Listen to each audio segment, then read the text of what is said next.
Okay, so today we have our 1969 A57 Cuda that is almost at the finish line. Marcus went up north to play house with Tony, look at cars, do whatever they do. While he's up there doing that, I'm in charge down here, wrapping this car up to get it back to the customer. This car came to us, actually a pretty complete car, minus the engine that was long gone, but he did get us the correct replacement block to go with the car. So with that being said, we have a very complete moldings, all the trims there, because these cars are hard to get parts for. So the fact that this car has so many original parts is going to help us wrapping this car up.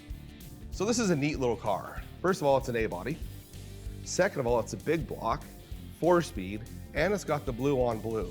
So when you put all those options together, it really is a very unique car.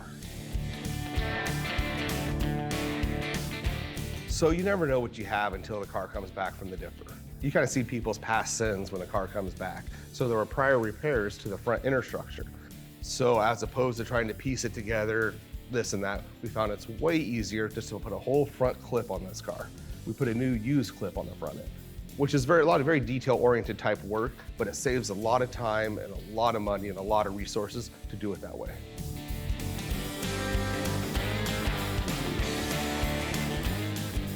So clipping a car is basically just replacing a large section of the car, whether it be we put a whole new front end on it or we put a whole new back end on it. When you have a lot of repairs that need to be done on the front end, it's not worth doing a patch here, a patch here, a patch here.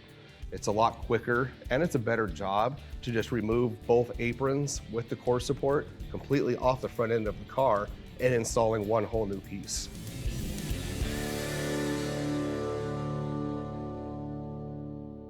You know, once all the metal work was done, the car went pretty fast. Got it right out to Michael for all the body work. It's nice because this is not like a second generation Charger. It's not 30 feet long. It's a little A-body. So we were able to get the body work done, the prime work done, really quick on this thing.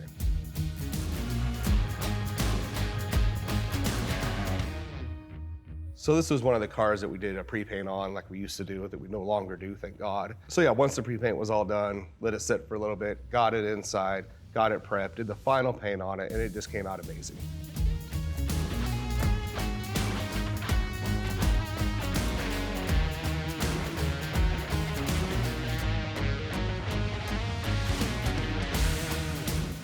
Once the car was painted, we got the cut and buff done, got it undercoated, fired it off to Mark and cousin Dougie to get the drivetrain put in.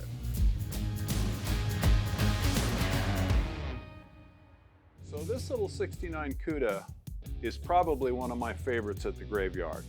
And I was really excited about getting to work on an A-body with Mark. I was a little concerned about putting a 383 big block in this little A-body, but it went really smooth. I actually got along with Mark. Or should I say, he actually didn't insult me for a little while.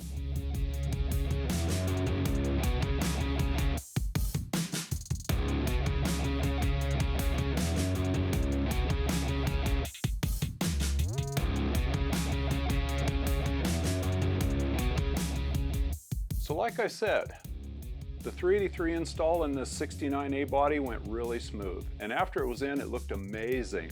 When that was done, we put on the wheels and tires and kicked it off to assembly.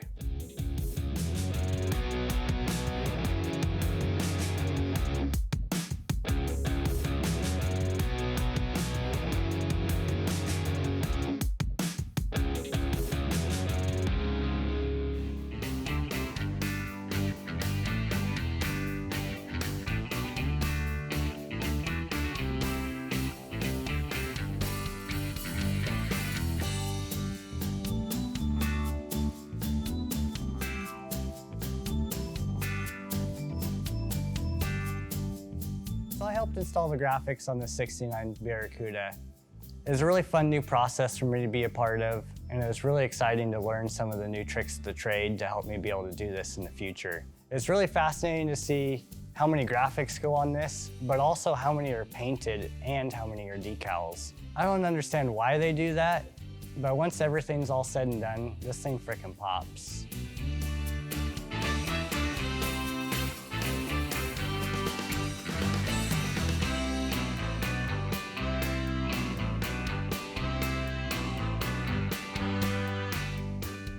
No, the car, it's kind of odd, and I agree with Josh. You know, when it came to doing the blackout, parts black, parts a sticker. You know, who knows what the rhyme or reason is for it. You know, if you look closely at the valances on the corners, they're painted, and then you'll go a little bit, then it's not painted, and then there's a decal. It's all over the place, but we did exactly what factory requested.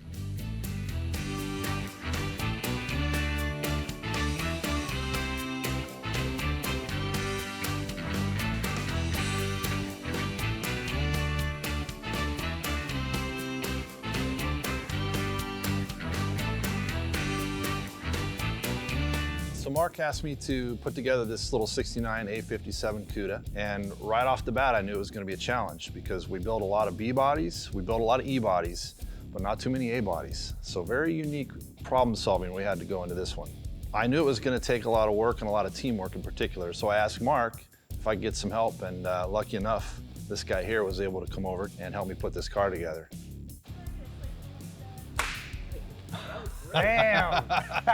Once we had this jigsaw puzzle figured out with all of these pieces, all the pieces were restored, ready to go. We laid everything out, figured out exactly which fasteners we needed, and then we started putting the thing together, started assembling this car from the back to the front. All right, brother, let's get this bad boy in there, huh?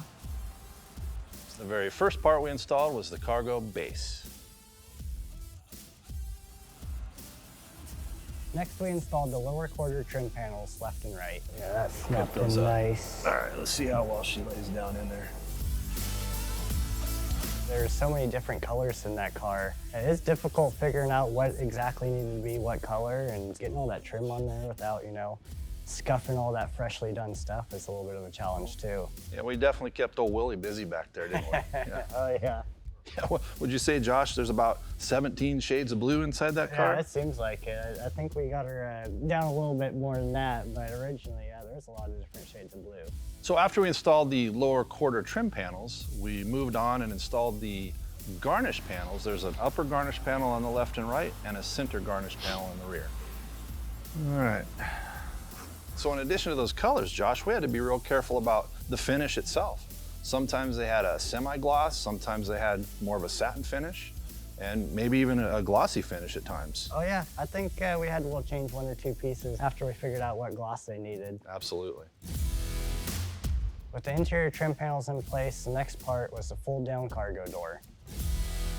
When I first saw this thing coming through, I wasn't a real big fan of it, honestly. But man, the more and more this thing came together, getting that interior in there, seeing some of the decals go on, it really is a sweet car, and I'm a big fan.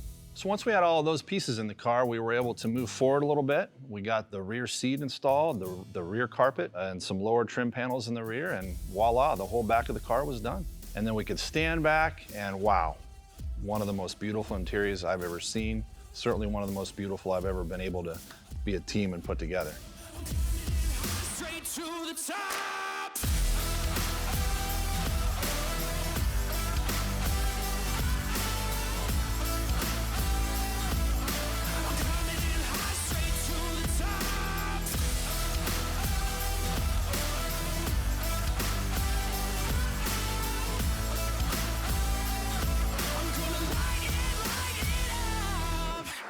Hey everybody, Will Scott, #1 painter here from Graveyard Carz.